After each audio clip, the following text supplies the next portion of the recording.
the hard drive is in place. Slot in there. Align the screws. Pop the screw in. Drilling away and secure the hard drive. These are the power cables. I'm just going to power the CD-ROM and DVD-ROM. Well, first you check to see if your CD-ROM set to master, which obviously the pin here is not set to master, so you just pinch the pin out and you set it on slave. These are the ID cables, come packed with your motherboard. As you can see, there's a red line on it. Red line meaning the red line should be to your left when you're facing the PC. It goes into the motherboard IDE channels. That's channel 1 and channel 2. Should be labelled. And we just plug them in.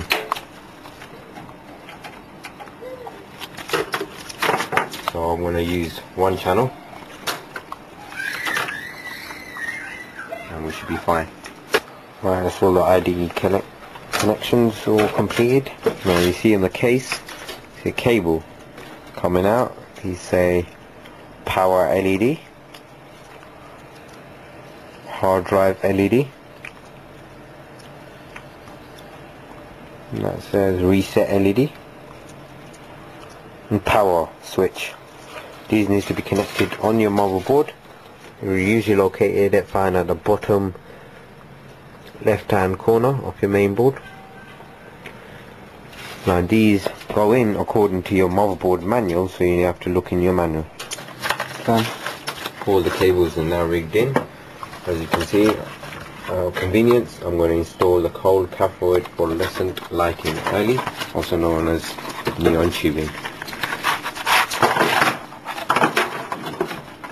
For this neon tubing we have a power control unit, cable, on and off the power switch, and 2 LED tubes which I'm going to install now.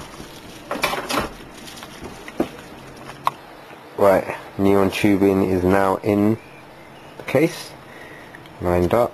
The cables just need tightening up. It's a bit messy here and there, which we can fix after we checked everything and everything is installed. Then we can go back to it and fix it. Now it's just time to check if it boots. Any problems, we'll fix it. Right, what I did now is connected the monitor, keyboard and mouse. Now let's check if it's going to boot up. Looking nice.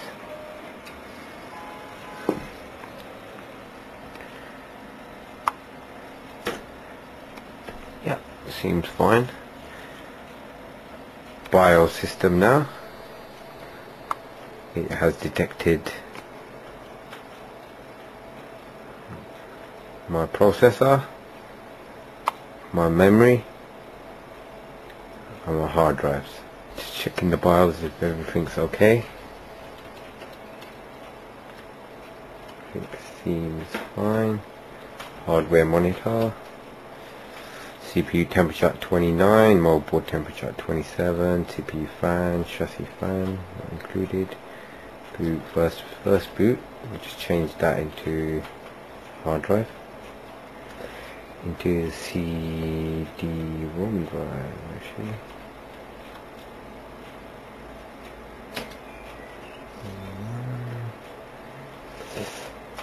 Cancel that. Cancel. So what I'm doing is getting it to boot from the CD-ROM first, as we're going to install Windows. So it's time for Windows. It's Windows XP stored, completely running. Now just access it. Right, everything's connected and we're ready to go. Neon lights installed. Everything seems fine. Perfect.